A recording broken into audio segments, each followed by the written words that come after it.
Good morning बच्चों, welcome to comet learning. आज से हम फिर कुछ और नई चीज़ें पढ़ने का स्टार्ट कर रहे हैं। जैसे कि आज मैं आपके लिए लाया हूँ, हम बेसिक्स पढ़ेंगे। किसका? बायोलॉजी के बेसिक्स पढ़ेंगे कि जो बेसिक चीज़ें हैं जो हमको सारे 10th क्लास वाले भी, 12th क्लास वाले भी, इवन जिसके लिए भी बायोलॉजी सब्जेक्ट्स पढ़ना है उसके लिए जो भी बेसिक चीज़ें की नीड होती है, जो उनको पता होना चाहिए, वैसी चीज़ें हम पढ़ने जा रहे हैं। तो उसमें छोटी छोटी सी चीज़ें आएंगी, सारी कॉमन चीज़ें, लगभग अपन सारे पोर्शन को इसमें कंप्लीट करेंगे। तो सारा जो भी बेसिक्स है, जहाँ से शुरुआत होती है लगभग वहाँ से, और हर टॉपिक के बारे में कि जो भी है, सेल हो गया, टिश्यू हो गया, देन ऑल अदर ऑर्गन्स हो गए, देन सिस्टम्स हो गए, जो भी है फंक्शन, स्ट्रक्चर, सारी चीज़ें थोड़ा थोड़ा हम बेसिक्स देखते हुए चलेंगे। सो बेसिक्स ऑफ बायोलॉजी का क्लास हम आज स्टार्ट करते हैं। सो आज की क्लास में हम क्या देखेंगे? आज की क्लास में हम इंट्रोडक्शन फर्स्ट हम स्टार्ट करते हैं। Introduction, okay. सो इंट्रोडक्शन में क्या समझ में आता है? बायोलॉजी क्या है आखिर? बायोलॉजी क्या है? आपको बायोलॉजी का मीनिंग पता है? बायो मीन्स लिविंग और लॉजी मीन्स टू स्टडी, यानी कि इसमें हमको क्या करना है? सिर्फ और सिर्फ लिविंग थिंग की स्टडी करना है और कुछ नहीं। अब आपको यह भी पता है लिविंग थिंग्स में कौन आता है? या तो प्लांट या तो एनिमल्स। प्लांट और एनिमल, ये दो ही चीजें आती हैं। बायोलॉजी बहुत बड़ी ब्रांच है, पता है आपको? बायोलॉजी इतनी बड़ी ब्रांच है कि आप सिर्फ उसके एक टॉपिक में अपना पूरा का पूरा करियर बना सकते हो। सो बायोलॉजी बहुत बड़ी फील्ड है, इसमें बहुत सारे ब्रांचेस आते हैं जिसपे आप अलग अलग स्टडी कर सकते हो। तो सबसे जो मेन दो बड़ी ब्रांच है बायोलॉजी की, वो है एक बॉटनी और एक है जूलॉजी। कौन सी? बॉटनी और जूलॉजी। जैसे कि आपको लगभग सभी को तो पता ही होगा कि बॉटनी में हमको किस चीज़ की स्टडी करना है और जूलॉजी में किस चीज़ की स्टडी करना है। हम ये सारी चीज़ें एक एक करके देखेंगे। तो देखो हमारे इंट्रोडक्शन में क्या दिया हुआ है ना, the biology is the scientific study of life. Biology क्या है? स्टडी करना लाइफ की। इवन उसमें हर चीज आती है, लाइफ की स्टडी करना इन द सेंस कि लाइफ ओरिजिन कहाँ से हुआ, ये भी, लाइफ कैसे चल रही है, continuity of life and the function कैसे, एंड ऑल सारी चीजें। Is that clear? नाउ क्या बोला है कि it is a natural science discipline that studies living things. It is very large and broad field. देखो क्या बोला है? बहुत बड़ी और बहुत ब्रॉड फील्ड है due to the wide variety of life found on the earth. आपको पता है अलग अलग वेराइटी, मतलब कितने सारे वेराइटीज के आपको प्लांट्स भी देखने को मिलते हैं, एनिमल्स भी देखने को मिलते हैं। सो इतने वेराइटी के प्लांट और एनिमल देखने को मिलते हैं, इसलिए बहुत वाइड हो जाता है, मतलब इसका जो रेंज है बढ़ जाता है स्टडी का। अलग अलग चीज हमको हर चीज में, मतलब हर एक स्पीसीज में क्या हमको एक नई चीज सीखने को मिलती है, नए कैरेक्टर्स देखने को मिलते हैं। ठीक है। So individual biologist normally focuses on the specific field. जो बायोलॉजिस्ट होते हैं वो एक स्पेसिफिक फील्ड में क्या करते हैं? वर्क करते हैं, एक स्पेसिफिक फील्ड पे फोकस करते हैं। जैसे कि कोई बायोलॉजिस्ट है जिसको जानवरों की स्टडी करना है तो हम उसको जूलॉजिस्ट बोलेंगे। अगर किसी को प्लांट की स्टडी करना है तो हम उसको बॉटनिस्ट बोलेंगे। अब उसमें भी किसी को छोटे छोटे माइक्रो ऑर्गेनिज्म की स्टडी करना है तो उसको हम माइक्रोबायोलॉजिस्ट बोलेंगे। सो ऐसे बहुत सारी चीज़ें जो बायो के टेक्नोलॉजी के ऊपर वर्क करता है उसको बायोटेक्नोलॉजिस्ट बोलेंगे। सो बहुत बड़ी फील्ड है। अब देखो वो फील्ड कौन कौन सी है? There are many branches in the biology. जैसे कि मैंने बताया आपको बहुत सारी ब्रांचेस है इसमें। सो इसमें बहुत सारी ब्रांचेस कौन सी है? जैसे कि बॉटनी। बॉटनी क्या होता है? बॉटनी यानी कि प्लांट की स्टडी। बॉटनी में क्या आएगा? जितने भी तरीके के प्लांट, अगर आप प्लांट की स्टडी कर रहे हो तो किस में आता है? बॉटनी में। Now zoology. जूलॉजी तो मेरा फेवरेट है। जूलॉजी जिसमें हम एनिमल की स्टडी करते हैं, इवन ह्यूमंस की भी हम खुद इसमें आते हैं। ह्यूमंस भी एक टाइप का एनिमल ही है। तो जूलॉजी में किसकी स्टडी करेंगे हम? एनिमल की। Then ecology. इकोलॉजी में किसकी स्टडी करेंगे हम? एनवायरमेंट की। किसकी स्टडी करेंगे? एनवायरमेंट की। Now genetics.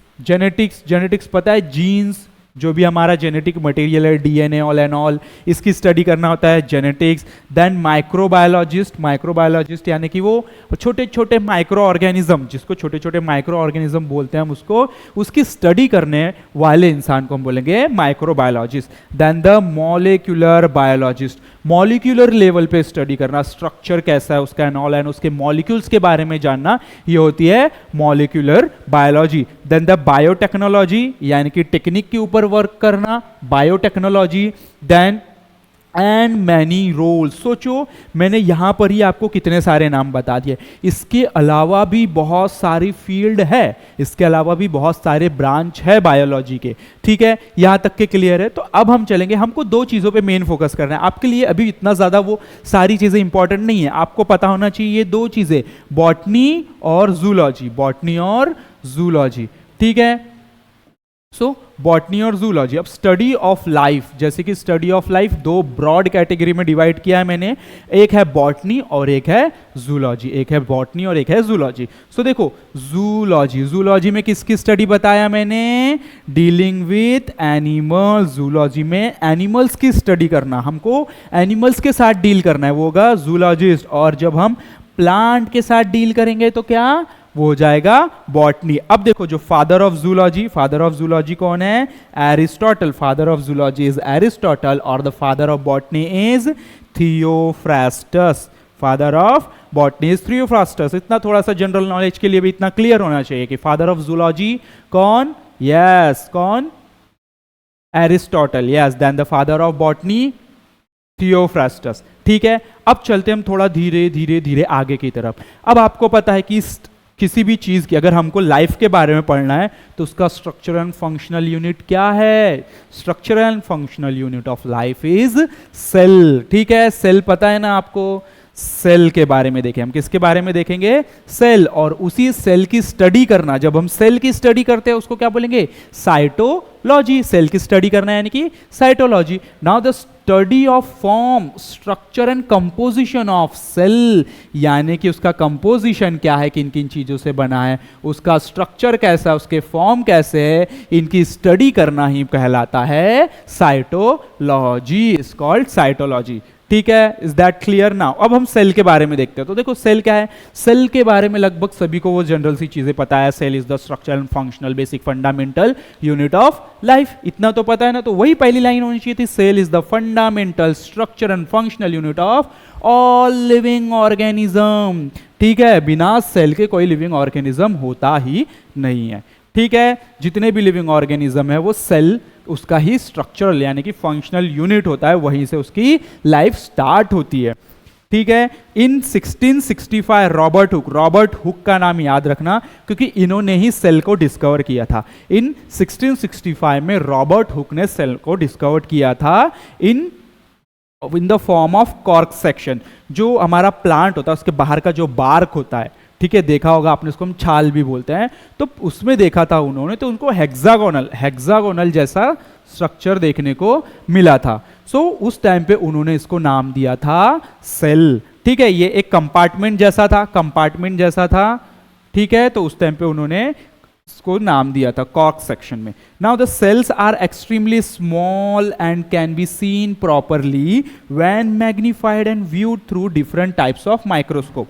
अब सेल, अब हमारे बॉडी में सेल है या किसी भी चीज में, आपको किसी प्लांट का सेल देखना है कुछ, तो सीधे दिख जाता है कि आपको सेल नहीं, वो बहुत माइन्यूट छोटे छोटे स्ट्रक्चर होते हैं। कैसे, माइक्रोस्कोपिक स्ट्रक्चर होते हैं, बहुत बारीक स्ट्रक्चर होते हैं, जिसको देखने के लिए हमें किसका यूज करना पड़ेगा, जिसको देखने के लिए हमको माइक्रोस्कोप का यूज करना पड़ेगा, माइक्रोस्कोप का यूज करना पड़ेगा। अब माइक्रोस्कोप पता है आपको, उसमें क्या करते हैं हम, मैग्नीफाइड यानी कि जूम करते हैं तो हमको बहुत जो चीजें दूर होती है तो वो पास में दिखने लगती है, वैसे ही जो चीजें छोटी होती है वो हमको बड़ी दिखने लगती है माइक्रोस्कोप के अंदर। अब जो माइक्रोस्कोप है उसके भी डिफरेंट टाइप्स होते हैं, जैसे कि simple microscope, compound microscope, electron microscope, लगभग ये नाम तो सुना ही होगा आप लोगों ने।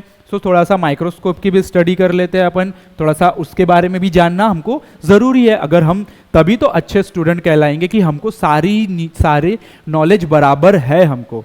ठीक है, सो क्या देख रहे हैं हम, टाइप्स ऑफ माइक्रोस्कोप के बारे में देख रहे हैं। सो देखो ये है हमारा सिंपल माइक्रोस्कोप। कैसा है, सिंपल माइक्रोस्कोप।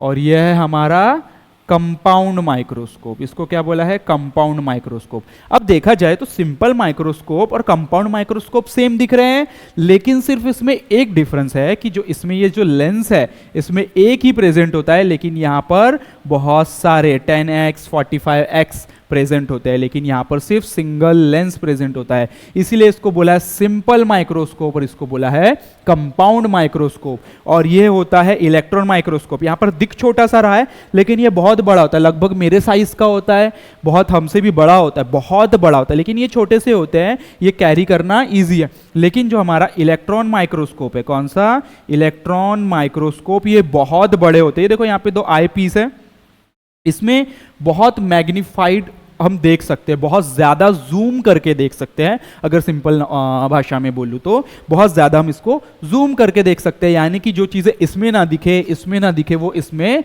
दिख जाती है। ठीक है, सो सबसे पावरफुल यानी कि सबसे जो पावरफुल माइक्रोस्कोप है वो कौन सा है, इलेक्ट्रॉन माइक्रोस्कोप। ठीक है, तो हमने सेल देखा, सेल कैसा क्या होता है, थोड़ी बहुत जानकारी आपको भी है, सेल कैसा क्या होता है, उसके टाइप्स भी देखेंगे हम।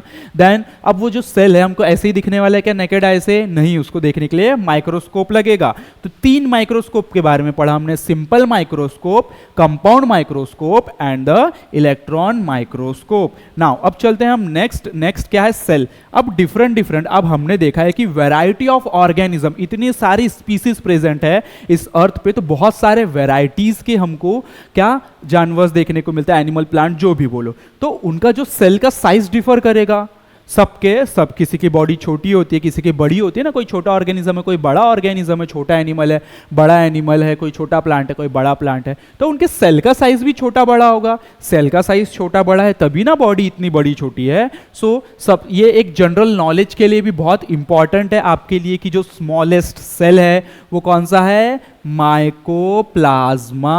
कौन सा, माइकोप्लाज्मा गैलीसेप्टिकम। कौन सा, माइकोप्लाज्मा। नाउ जो लार्जेस्ट एनिमल सेल है वो क्या है, एग ऑफ ऑस्ट्रिच। ऑस्ट्रिच क्या है पता है ना आपको, ऑस्ट्रिच पता होना चाहिए, उसका एग लगभग देखा होगा, मे बी आपने टीवी में तो देखा ही होगा उसका एग कितना बड़ा होता है। सो जो एग है किसका, ऑस्ट्रिच का, वो सबसे बड़ा होता है किसमें, एनिमल में। Now the longest human cell, human में जो सबसे लंबा सेल है वो कौन सा है, यस, नर्व सेल, जो सबसे ज्यादा ब्रेन में प्रेजेंट होता है, सेंस के काम में आता है, कंट्रोल एंड कोऑर्डिनेशन के। ठीक है, वो होते हैं हमारे नर्व सेल। कैसे होते हैं, सबसे लार्जेस्ट होते हैं, लॉन्गेस्ट होते हैं। Okay, now the smallest human cell, platelets. ठीक है, जब मैं ब्लड पढ़ाऊंगा तो उसमें हम आरबीसी, डब्ल्यूबीसी, प्लेटलेट्स यानी कि एरिथ्रोसाइट, ल्यूकोसाइट और थ्रोम्बोसाइट्स पढ़ेंगे। यह है हमारा, इसी को हम थ्रोम्बोसाइट भी बोलते हैं। क्या बोलते हैं, थ्रोम्बोसाइट। सो ये जो प्लेटलेट है ये कैसा है, सबसे छोटा सेल है, कहाँ का, ह्यूमन के बॉडी का। So now the largest unicellular plant cell, सबसे लार्जेस्ट यूनिसेलुलर प्लांट सेल कौन सा है, एसेटाबुलेरिया। क्या है, Acetabularia. Now the longest multicellular plant cell, fibre और रेमी।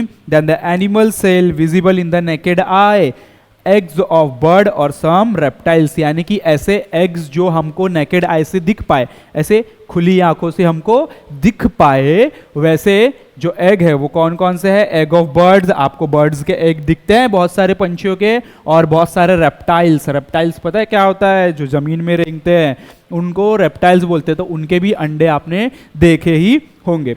अब सेल की थ्योरी के बारे में देखता है, तो सेल थ्योरी क्या होगी कि उसी के बारे में, सेल कैसे आया और उसकी जो भी है नॉलेज, जानकारी, उसके बारे में बताया हमको किसमें, सेल थ्योरी में। Now the cell theory was jointly put forth by Schleiden and Schwann in 1839।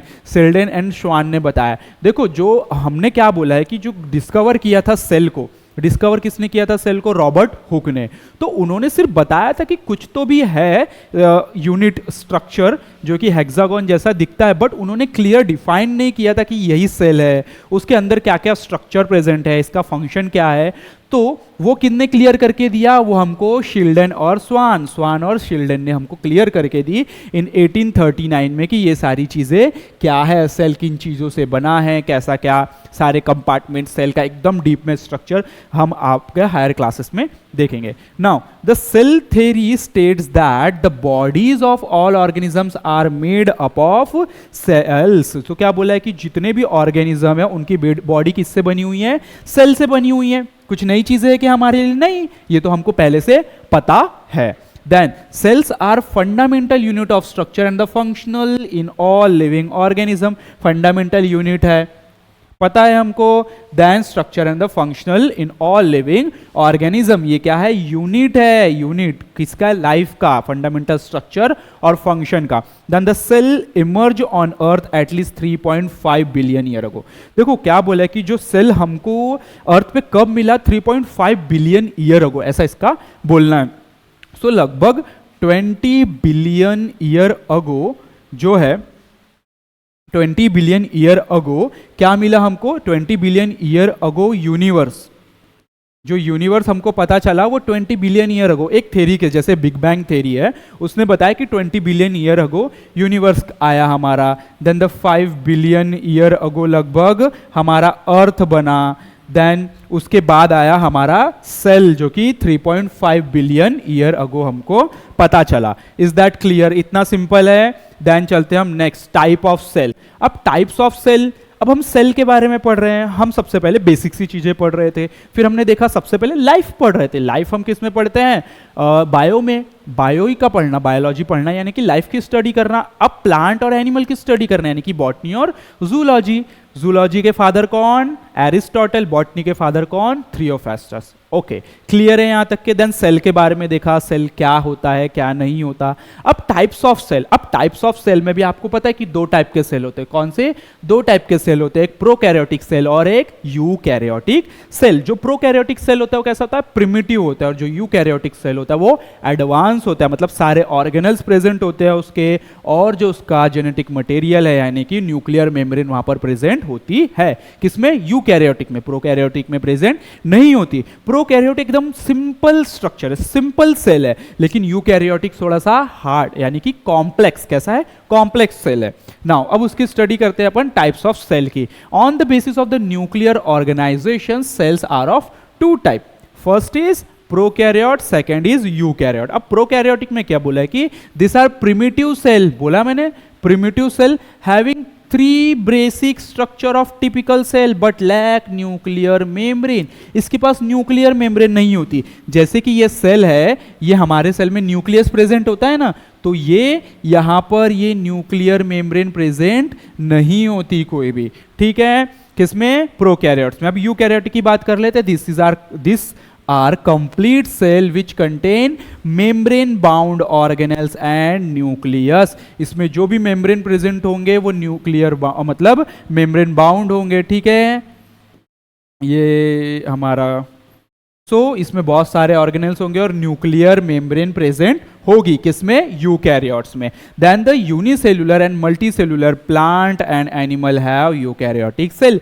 Unicellular और मल्टीसेल्युलर भी आपको पता होना चाहिए। यूनिसेल्युलर यानी कि सिंगल सेल वाला, मल्टीसेल्युलर यानी कि ज्यादा, 2 और 2 से ज्यादा सेल वाले एनिमल को बोलेंगे हम मल्टीसेल्युलर। सो यूकैरियोटिक जो सेल है वो यूनिसेल्युलर के पास भी प्रेजेंट होता है और मल्टीसेल्युलर के पास भी प्रेजेंट होता है। जो हमारा प्रोकैरियोट से ये ज्यादातर बैक्टीरिया होते हैं। ठीक है, प्रोकैरियोट ज्यादा बैक्टीरिया होते हैं। थोड़ी सी इनकी सेल की स्टडी कर लेते हैं। जैसे कि ये है बैक्टीरियल सेल और एनाटॉमी, यानी कि ये है हमारा कौन सा सेल, प्रोकैरियोटिक, प्रोकैरियोटिक सेल।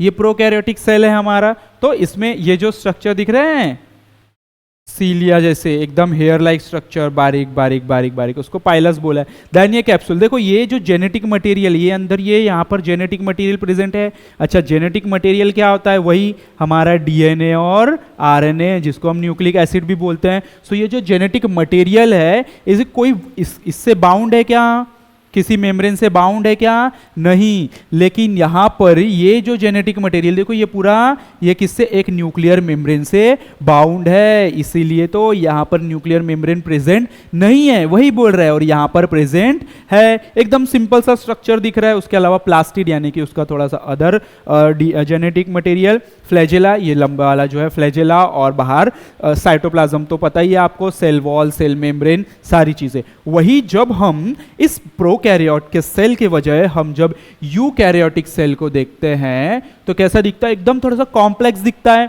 ये बाहर का हो गया, क्या हो गया, बाहर का प्लाज्मा मेम्ब्रेन, या आप इसको सेल वॉल बोल सकते हो। सेल वॉल जब बोलोगे तो वो प्लांट का सेल होगा, सेल वॉल जब बोलोगे तो प्लांट का सेल, क्योंकि एनिमल के सेल में सेल वॉल प्रेजेंट नहीं होता, वहां पर सेल मेम्ब्रेन यानी कि प्लाज्मा मेम्ब्रेन प्रेजेंट होती है। ठीक है, बाहर की layer cell wall plasma membrane बोल सकते हो। ये न्यूक्लियस, एंडोप्लाज्मिक रेटिकुलम, माइटोकॉन्ड्रिया, ठीक है, वहां पर राइबोसोम्स प्रेजेंट है, लाइसोसोम, माइक्रोफिलामेंट, वैक्यूल, पेरोक्सिसोम, सारी चीजें यहाँ पर प्रेजेंट है। सो ये इतना सा डिफरेंस है कि जो प्रोकैरियोट्स होते हैं वो सिंपल होते हैं, यूकैरियोट्स थोड़े से कॉम्प्लेक्स होते हैं। प्रोकैरियोट्स में कैसे, वहां पर कोई न्यूक्लियर मेम्ब्रेन प्रेजेंट नहीं होती, यूकैरियोट्स में प्रेजेंट होती है।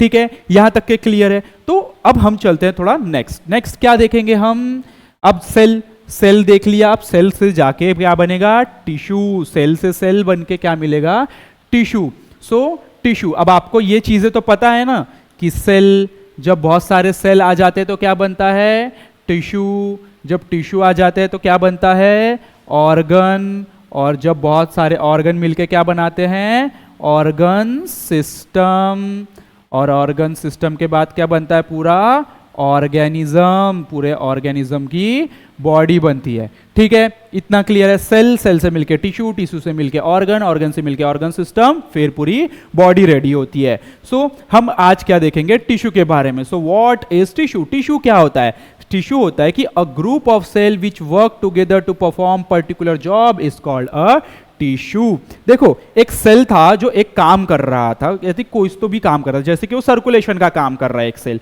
तो ऐसे बहुत सारे सेल जब एक ही काम करते हैं, यानी कि ग्रुप ऑफ सेल, जैसे कि पूरे क्लास में एक बच्चे मिलके एक ही क्लास अटेंड करते हैं, एक ही सब्जेक्ट के बारे में एक ही टीचर से पढ़ते हैं, तो वो एक क्लास का ग्रुप हुआ। वैसे ही जब बहुत सारे सेल एक ग्रुप में एक ही काम करते हैं तो उसको बोलते हैं हम टिश्यू। ठीक है, then tissue is one of the building block of an organism, either animal और प्लांट, एक बिल्डिंग ब्लॉक का काम करता है। ठीक है, किसमें, एनिमल्स में भी और प्लांट में, which are made up of individual cell, individual cell से बना हुआ है। मैंने कि वही बोला ना कि ग्रुप ऑफ सेल, यानी कि एक सेल करके पूरा ग्रुप बनाएंगे वहां पर। Now this cells share a similar structure and function, यानी कि उनका स्ट्रक्चर भी सिमिलर होगा, फंक्शन भी, यानी कि जो एक क्लास में बच्चे पढ़ रहे हैं उनका सिलेबस भी एक ही होगा, वो एक ही क्लास में होंगे और एक ही साथ पढ़ रहे होंगे, एक ही काम कर रहे होंगे और एक ही टीचर से पढ़ रहे होंगे, सारी चीजें कॉमन है। वैसे ही एक सेल जो है उनका स्ट्रक्चर भी एक जैसा होगा और फंक्शन भी एक जैसा ही होगा, तब जाके वो क्या कहलाएंगे, वो कहलाएंगे टिश्यू। अब हिस्टोलॉजी क्या होता है, study of tissue, study of tissue is histology. ठीक है, now the study of microscopic anatomy of cell and tissue of the plant and animal, histology founded by Marcello Malpighi ने इसको फाउंड किया था। ठीक है, वही चीजें, सेल यहां पर क्या प्रेजेंट है, सेल से मिलके क्या बन रहा है, टिश्यू। ये एक सीरीज में आपको याद रखना है, सेल से मिलके टिश्यू के बाद ऑर्गन के बाद ऑर्गन सिस्टम, और फिर बनती है पूरी body. Now the cells that are similar in structure and origin and the functional form a tissue, यानी कि इसका जो ओरिजिन होता है, देखो क्या होता है, स्टार्टिंग में 3 जर्म लेयर होती है, ectoderm, endoderm, mesoderm. Ectoderm, endoderm और मीजोडर्म, इनसे ही ओरिजिनेट होते हैं सारे के सारे टिश्यू। जब एक ही चीज से वो ओरिजिन होंगे तो वो एक टिश्यू कहलाएंगे। ठीक है, टाइप्स ऑफ टिश्यू भी देख लेते हैं हम आज की क्लास में। क्या है types of tissue, now there are 4 main type of tissue, 4 tissue, सिर्फ 4 टिश्यू। हाँ, इसके अंदर भी थोड़े और टाइप्स है, लेकिन just 4 tissue, epithelial tissue, connective tissue, muscular tissue and the nervous tissue. Epithelial tissue कहां पर प्रेजेंट होता है, एपिथेलियल टिश्यू यानी कि जो मेरे बॉडी की बाहर वाले और इनर लाइनिंग जो है, यानी कि जो ऊपर स्किन में प्रेजेंट है और अंदर की लेयर जो है वहां पर जो प्रेजेंट होते हैं वो होते हैं एपिथेलियल टिश्यू। अब जैसे कि मैंने जर्म लेयर के नाम बताए थे आपको, एक्टोडर्म, एंडोडर्म और मीजोडर्म। ठीक है, ये जो होते हैं ये तीनों से बने होते हैं, जो हमारे एपिथेलियल टिश्यू है ये तीनों जर्माइनल लेयर से बने होते हैं, एक्टोडर्म से भी, एंडोडर्म से भी और मीजोडर्म से भी। अब बात आती है कनेक्टिव टिश्यू। कनेक्टिव टिश्यू क्या है, कनेक्टिव टिश्यू यानी कि जो कनेक्ट करके रखता है। ठीक है, जिसमें ब्लड, लिम्फ एंड ऑल सारी चीजें भी आती है। सो कनेक्टिव टिश्यू का ओरिजिन क्या है? इसका ओरिजिन है मीजोडर्म। ये किससे बना है? Mesoderm, mesodermal. नाउ वैसे ही मस्कुलर टिश्यू यानी कि मसल्स, ठीक है, ये भी किससे बना है? मीजोडर्म से ही ओरिजिनेट हुआ है। और नर्वस टिश्यू यानी कि नर्व्स, हमारा नर्वस सिस्टम यानी कि जो न्यूरॉन्स बने हैं यानी कि वो किससे बने हैं? वो बने हैं एक्टोडर्म से। किससे बने हैं? एक्टोडर्म, यानी कि ये इससे ओरिजिनेट हुए हैं। और एपिथेलियल टिश्यू किससे ओरिजिनेट हुए? एक्टोडर्म, एंडोडर्म, मीजोडर्म, तीनों जर्माइनल लेयर से। कनेक्टिव टिश्यू और मस्कुलर टिश्यू मीजोडर्मल, मीजोडर्मल है। और जो हमारा लास्ट वन है नर्वस टिश्यू, वो किससे ओरिजिनेट हुआ है? एक्टोडर्म से। ठीक है, यहां तक के क्लियर है टिश्यू के बारे में, जनरल सी चीजें देखी हमने। तो अभी तक क्लास में हमने क्या? सेल और टिश्यू के बारे में पढ़ा। अब हम आगे की नेक्स्ट क्लास में सेल के बारे में भी, ब्लड के बारे में भी देखेंगे और सारी चीजें, मतलब वही जो बेसिक सी चीजें हैं जो आपको इंफॉर्मेशन पता होना चाहिए कोई भी एक फाउंडेशन को स्टार्ट करने से पहले। जैसे कि आपको 10th क्लास में भी ये सारी चीजें कॉमन है, इंपॉर्टेंट है, 12th क्लास में भी ये सारी चीजें इंपॉर्टेंट है। सो ये उस चीज को पढ़ने से पहले यानी कि चैप्टर स्टार्ट करने से पहले ये सारी बेसिक सी चीजें जो आपको आना चाहिए। ठीक है, तो आज का क्लास हम यहीं पर खत्म करते हैं। Thank you.